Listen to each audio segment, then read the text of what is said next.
Hey guys, episode number 167 na tayo ng Tagtang Tagalog Toy Reviews. Once again, ang inyong Kuya Squat, Tito Squat, Lolo Squat, Dad Squat. Basta. At ang episode na tayo dito sa inyo na humble open by Ana and Boss Ana Gonzales Mejia. Siyempre, Sweet Infusions by Tita Shawi Nagbuya. And siyempre, Tapsi at iba pa ni Tito Ome and family. At siyempre, papahuli ba? Mikey's Burger House, Lamuan Branch ni Tito Vehe and family. Oy!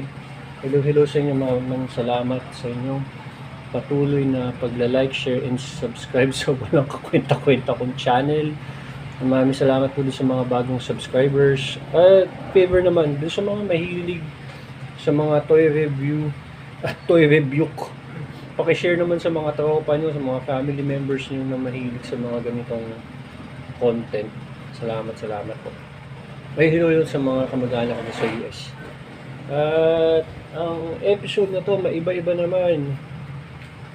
Hindi tayo Marvel Legends ngayon. Wait, Pachito is at Geek.ph. Ang episode na to ay ayan, Dancing One Punch Man, made in China. Bad box siya, guys. Okay lang, hindi naman paglalawaan yung box. Matagal na sa akin to. Siyempre, disclaimer. Sabihin ni Mrs. bago na naman yung toy. Pero hindi, matagal na sa akin to. Matagal yung mga 2 months ago ko na to na ano. Yung siyempre, hindi ko pala lalagpasin. Ganda. Natuwa ako sa character na to. Although villain siya, bad guy siya. Naaaliw ako sa kanya. For some other reason, naalala ko yung anak kong si Andres sa kanya. Yan. So, meron siyang itim na stand. Ito ba yung stand sa loob? Look, yun, nandun sa loob. Sama. Sorry naman. Ayun siya. So, okay siya. Walang special dito sa stand. Ito okay naman. So, sabihin natin siya. Si Sonic.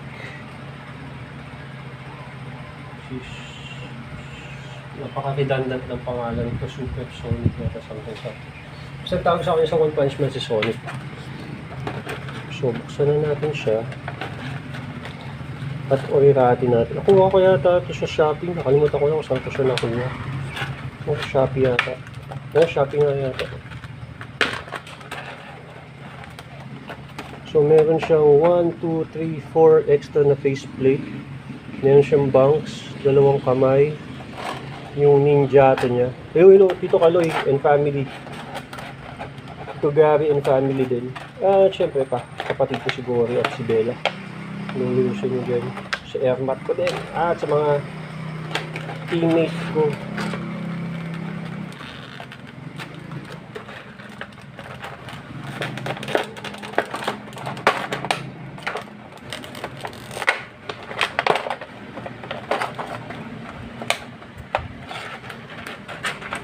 Ingat. Sa mga mahilig manood ng mga sumusubaybay sa One Punch Man. So, kilungan Tito Ed. So, ayun na nga siya.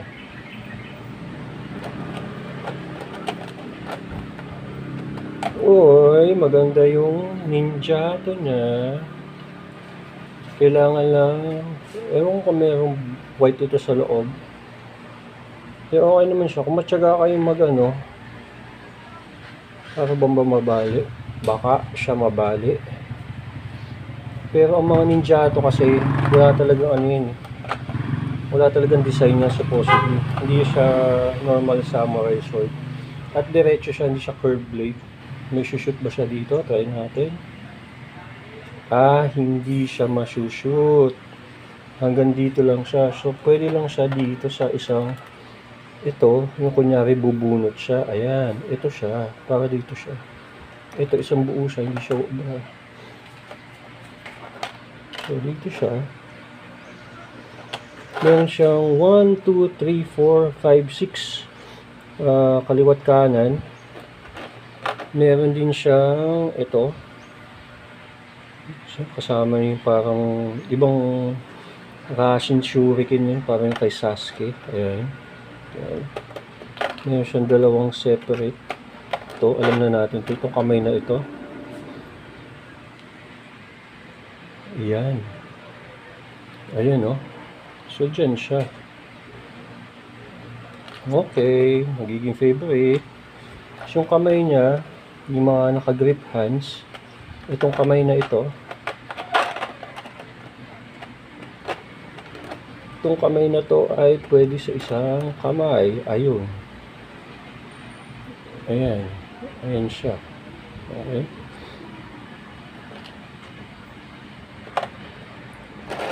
Tingnan natin yung mga mukha. Mukha siyang babae, no? Pero yung mukha niya mga psychopath. So, ayun siya.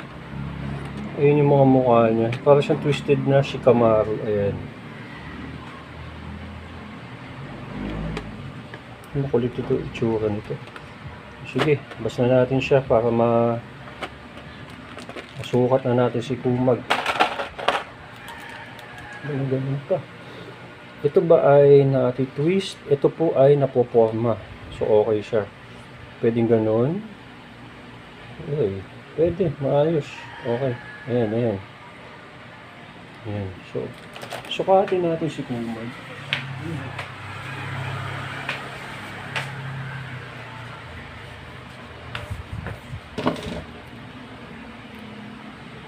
Siyempre, hindi naman mawawala sa atin yung size comparison pag tinabi-tabi natin siya sa ibang figures natin galing sa ibang line.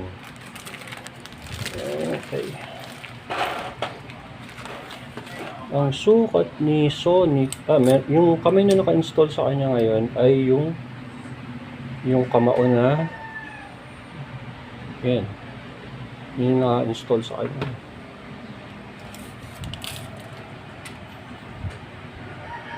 Six inches, yung laki ng Marvel Legends o Hasbro. So pag tinabi natin siya, ito na. Walang kamatayan size comparison, syempre, para sa mga nag-aabang. Tabi natin siya kay Deadpool. Sabi nga 6 inches, so dapat 6 inches size, magkasilaki sila ni Deadpool dapat. Then Marvel Legends ay 6 inches. O, ayan. Comparable ang laki nila. So, pag tinabi natin siya kay favorite Hal Jordan Vampire Green Lantern. So, magkakaroon siya ng ayan. Ito 7 inches kasi ito. Mas lalo na pag tinabi mo siya kay fan favorite na si Bane. Actually, favorite natin. Mega Pig. Boom! Ang laki ni Kumag. Tapos pinagitaan pa siya ni ayan. Malaki. Tapos, pag tinabi mo naman siya kay Jada, ano man, Guile, Street Fighter na si Guile. Supposedly 6 inches to eh. Supposedly si Johnny Bravo. O ayan. O, 6 inches nga. O. Maliit lang siyang tignan kasi bop na bop si Kumag eh. Hello to Tito Ray and family. Hello. Tito Juma. Ay, belated happy birthday kay Tito Fairman.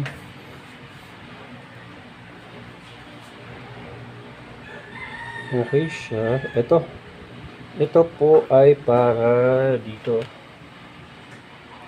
Yun, no? Ninja, no? Okay ito. Articulation na tayo. Ang Dasin ay ay astig sa articulation. At ang mukha nila, masasabi ko, isa sa mga bentahin nila ay kung gaano kaangas o syempre anime naman. Pero, kuhang-kuha talaga. And kuhang-kuha. Sige, just for the heck of it, i-ano natin. I-kabit natin tong ninja niya. Makakuha natin. So, ito pa yung isa pa, yung natin. Dali lang siya.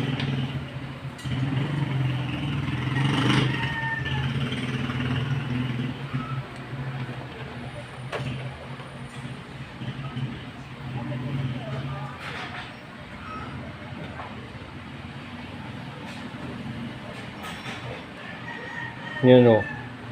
Yan, pag ganyan, ibang, ayun o, ibang karakter na yun. Magaling. Mahusay. Diba? Parang ibang karakter ni kagad. Magaling siya.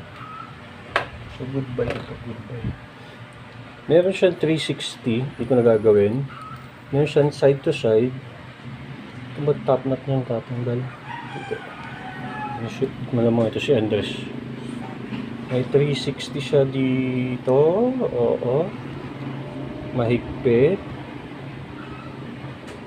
Ikot doon. Wala siyang yung butterfly niya is very minimal. Ayun. Very minimal. Ang yuko niya ay hanggang doon lamang. Liad ay hanggang doon. Ayun lang. Dahil di sa design niya, toy siya pagdating sa leeg kasi nga, ayun ayun yung peg. Ayun, toy na siya. Yung kailangan mo talaga Nailing siya, iling. Nailing siya ganun. Ito, meron siya dito, yun.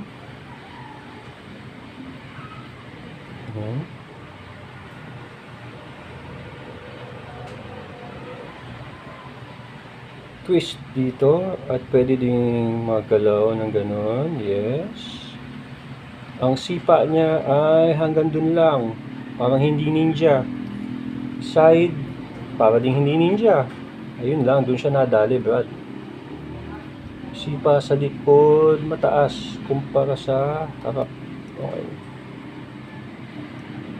Toe is very good. Ankle pala. Ayan, toe.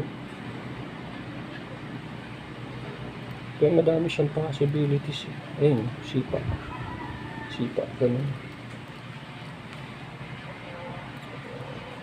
Ayun. Astig.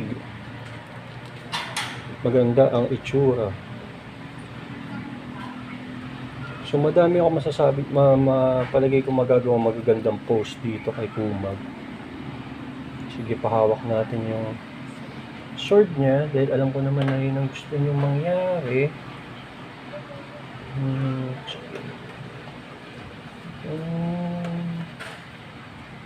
Hawak natin yung katana niya. Dali lang naman to.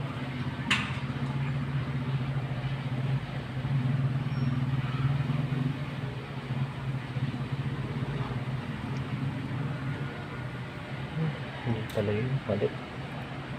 Ito isa ang kailangan natin.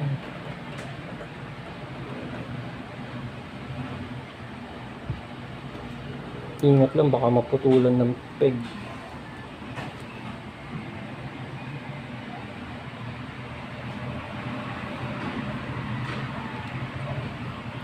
Isa siyang toy. Maayos na toy.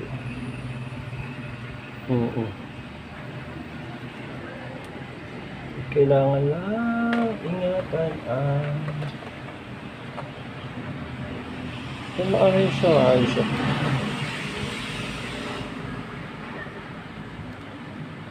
Kung fan ka ni One Punch Man, okay to. Okay na addition to sa ano niya.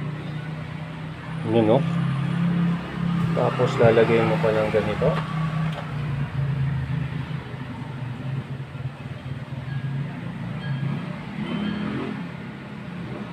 Yun, no?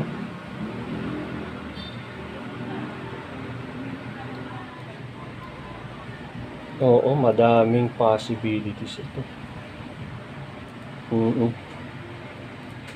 Okay, ito mag-i-enjoy ako dito, guys. At ayan ang ating episode number 167. Sonic. Puta, mahaba yung pangalan niya, hindi ko mabigkas. One Punch Man Dasin. 10 out of 10. Although, hindi siya makasipa na mataas pa ka ninja. at mukha siyang toy. Maraming salamat sa inyong patuloy na pagla-like, share, and subscribe. Abangan nyo yung mga pictures. Magpo-post ako ng madaming pictures. Once again, ito ang yung Homeboy Squad. Maraming salamat. I love summer. Goodbye.